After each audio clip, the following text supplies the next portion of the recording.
بسم الله الرحمن الرحيم الحمد لله وأشهد أن لا إله إلا الله والصلاة والسلام على رسول الله وعلى آله وصحبه ومن والاه رب اشرح لي صدري ويسر لي أمري واحلل عقدة من لساني يفقه قولي. I'm looking, to find out if Sauda left or if she's still here. MashaAllah. Is she still here?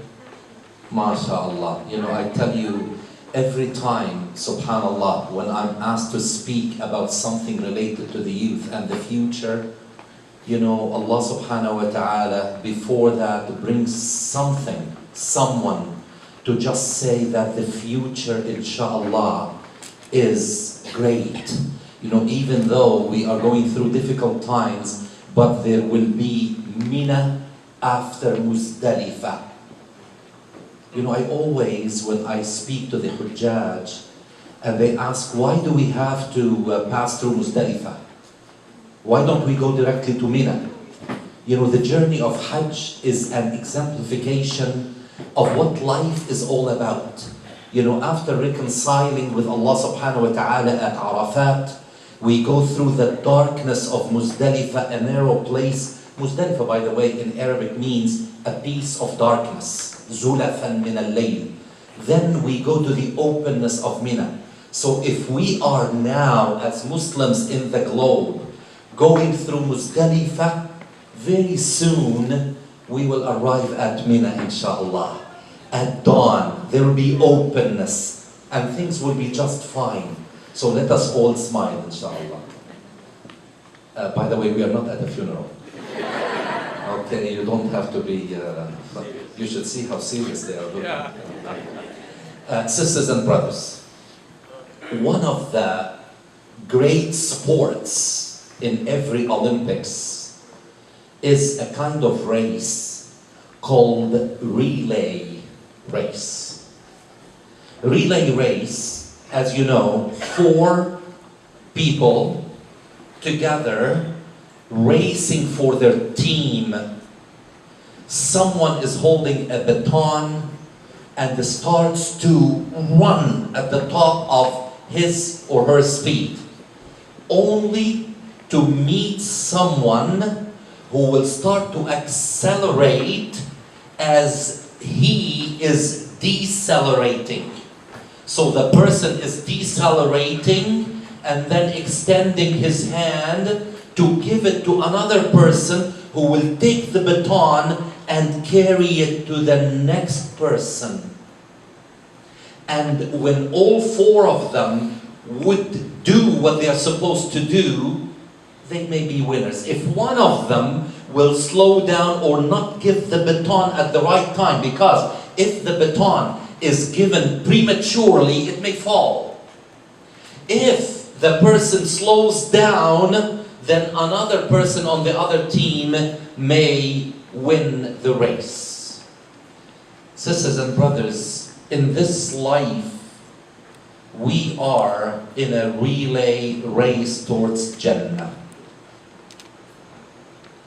And as one generation starts to decelerate, we have to make sure we are giving the baton properly to the next person on the team, and these are the people we call our youth. And we have to respect that if I don't have certain abilities, now the second person in the race may catch up on my behalf. So if my generation did not do that well in our stretch of the race, there is still hope that the youth of our community may do a better job to catch up and improve the performance of the team. And that's what we are hoping for. And Imam Ali bin Abi Talib said something to that effect, telling us we've got to respect talents in the future. It's not only us and we tell them what to do, and they've got to stay within the same framework that we established. We have to allow them some freedom to move with what Allah subhanahu wa ta'ala has given them. Imam Ali bin Abi Talib said, علموا أولادكم غير ما تعلمتم فإنهم خلقوا لزمان غير زمانكم. He said, teach your children in a style different than yours, because they are born into a generation different than yours. I tell you, I am proud of the fact that even after I graduated with 2 letters before my name, and my father, who never went to school, and I'm proud of that, I say it with all pride, my father did not go to school. Yet, in my generation, it was the right thing to do, and it happened all the time. Whenever my father would be speaking in a social gathering, I would be listening until he says, Munir, what do you think? Even though at times I felt that, Baba, and that's how I called him, I could add something. Only when he would tell me, go ahead and tell us what you think, that I will start to talk. Just try doing this today with your children. Today, I tried it with my children some time ago. And I said, how nice it is to preserve culture. Culture is beautiful. So I said to my son, I said, I used to, every morning take my father's hand, kiss it, and put it on my forehead. Would you like to do that? He said, why? What for? What for? And you know something? I can't get angry with that. I cannot get angry with that. I've got to allow them, to capture the ideals of that which is fixed in our deen, and let them play with the variable. You know something? I love to use mathematical equations. How many people here have a science background, can relate to math? Can relate to only one person? Only one person? Okay, I will attempt to explain. Don't be shy if you can relate. In math, there's something called an equation. There is a y which is dependent on the x. The x is the variable. And the slope A is fixed. Then there's a bonus called B. But even though we know not all equations are linear equations, but let us consider a linear equation. X has to move, to vary, and then we can detect the value of Y depending on X. We've got to allow our children, our youth, to move with their X and determine the value of Y. We may give them as fixed the value of A, which we got from our parents, who got it from their parents, our grandparents, who got it from their parents, our great-grandparents. This is fixed. This is Quran. Plus B, this is Sunnah. This is fixed. It doesn't change. But X changes all the time. So for every part of the future, which is Y, we've got to allow X to take its course. We cannot just say, no, X has to be, if X is fixed, you know what happens if X is fixed? Then the equation will be Y equal X. Y can never be, in our Islam, equal X. We've got to move towards Jannah. Jannah is on the grid between Y and X. It's right here. If we will stay Y equal X, we will never get to Jannah. So we've got to allow our youth the chance to move and be creative. We cannot condemn the iPhone. We cannot always talk about YouTube being bad. Yeah, it's like television. Our generation had television, and we could use television either to watch something good or something bad. Certain people said, television is haram, period. Who told you that? Who told you that? You can say a book is haram, Because there are bad books and there are good books. There are good television programs, there are bad television programs. And there is good things we can use on our phone, and there are bad things. The only thing we can do is to advise our youth that they've got to use the good on the iPhone and not to be addicted to it. That there will be times to use it and times not to use it, otherwise you will end up abusing the phone.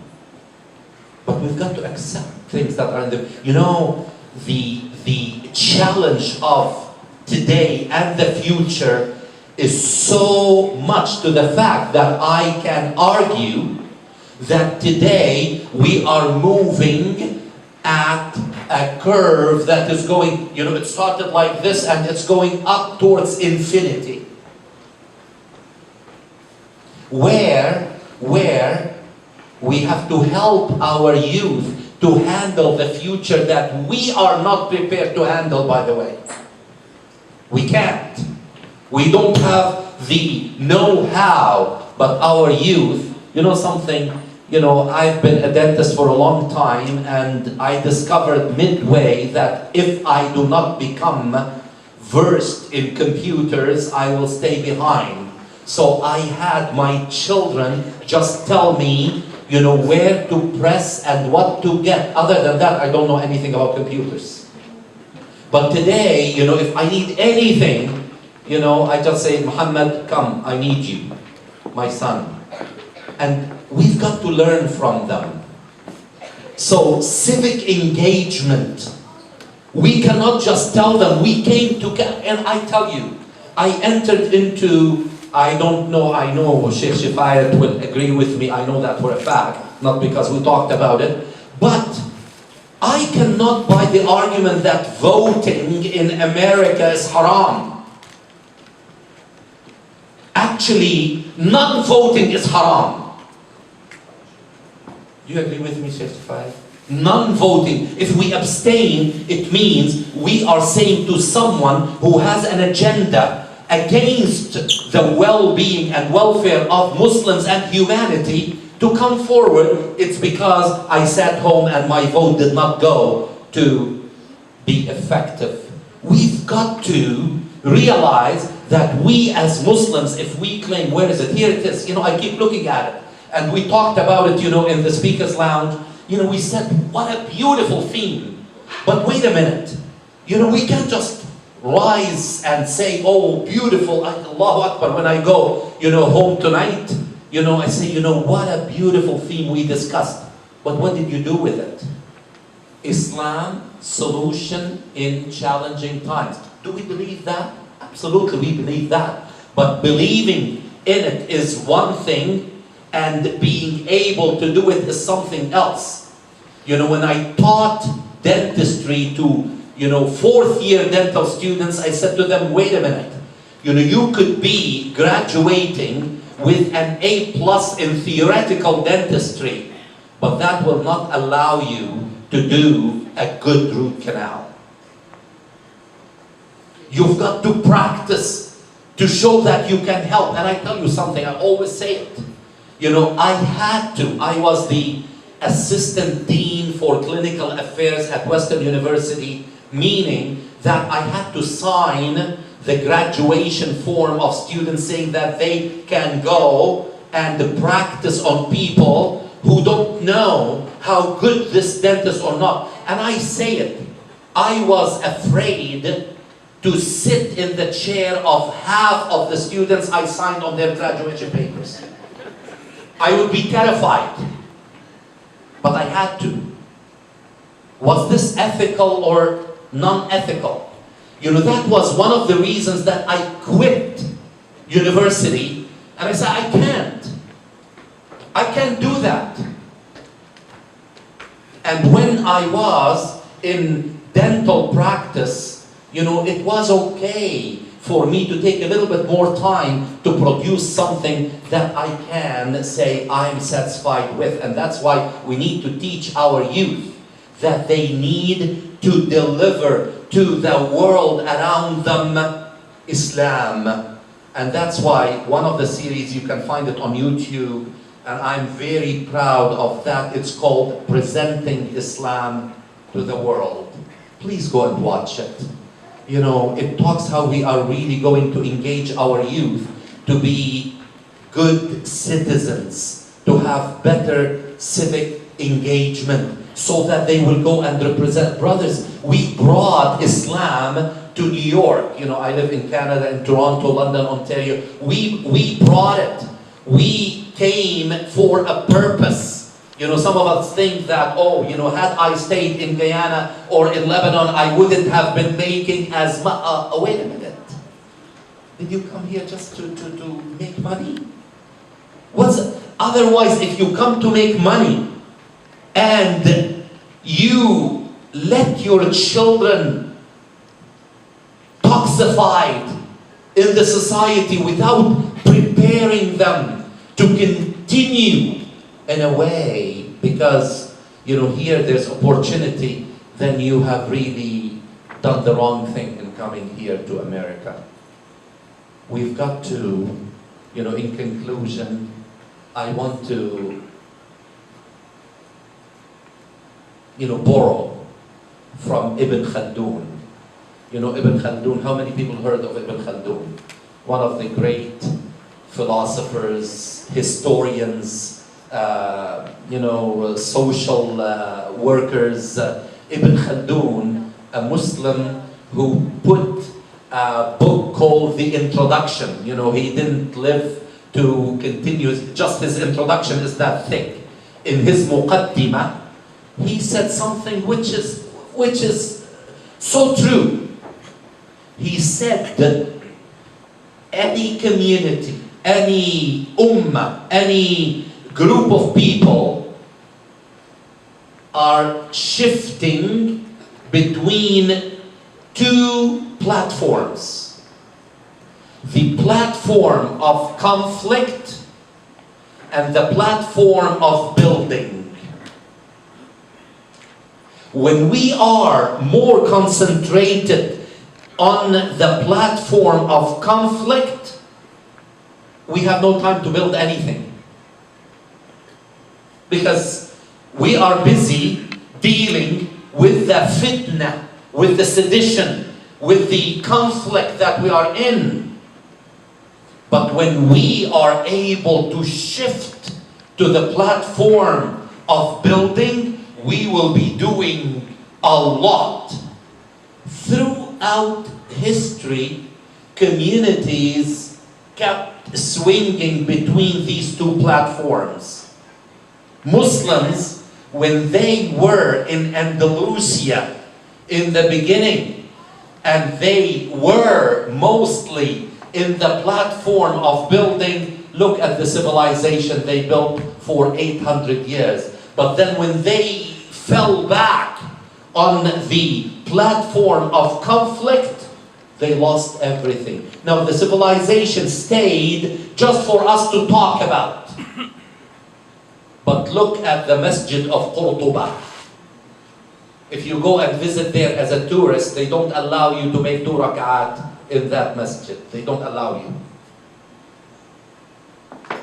And today, sisters and brothers, if we want this theme not to stay something with nice calligraphy that is cast on a screen and just take it tomorrow, Monday, to the world around us, to reach out and do something. You know, when we were in the lounge, a brother, I don't know if he's here, you know, he came and he sat and he was talking in such sincerity, and he said, you know, he told us many stories. He said, why don't we reach out to the people around us? I said, brother, you know, we have to be really, you know, we have to understand that this takes time. He said, no, we've got to do it as quickly as possible. Okay, I advise you as your Canadian Muslim brother to take something, anything, to your neighbor. Share something. Teach your youth with love. Don't impose things on them. Don't dictate to them. Try to teach them in a style different than you were taught. You know, my father taught me in a certain way. My teacher taught me in a certain way. I cannot teach Islam the way I was taught. I was taught like a parrot. I was taught, repeat after me. But I'm teaching, you know, by, let's talk. What do you think? Tell me, what is this? What is this? This is how we should really impart Islam to our youth and let them go. And let them go to the world and share Islam with the world. And inshallah, as I said in the beginning, we will arrive at Mina. And from Mina, we will go to take our place in this universe by making tawaf around the Kaaba. Because everything in this universe, everything in this universe actually is in a state of tawaf. From the smallest thing to the largest thing, from the smallest electron to the largest galaxy. Everything is such that a small is making tawaf around the big. The small electron is making tawaf around the bigger nucleus. The small atom is making tawaf around the center of the bigger molecule. The small moon is making tawaf around the bigger earth. The small earth is making tawaf around the bigger sun. The small solar system is making tawaf around the bigger Milky Way. The small Milky Way galaxy is making tawaf around the center of 7 other galaxies. And so on until we get to a point where there's no space. Allah subhanahu wa ta'ala is not bound by space or time. And that's why He said, go and make symbolic tawaf. Because you always say, Allahu Akbar. You are the small, Allah is the ultimate supreme. And keep doing your tawaf. So inshallah, our youth will continue to make the tawaf that we started. Wassalamu alaikum.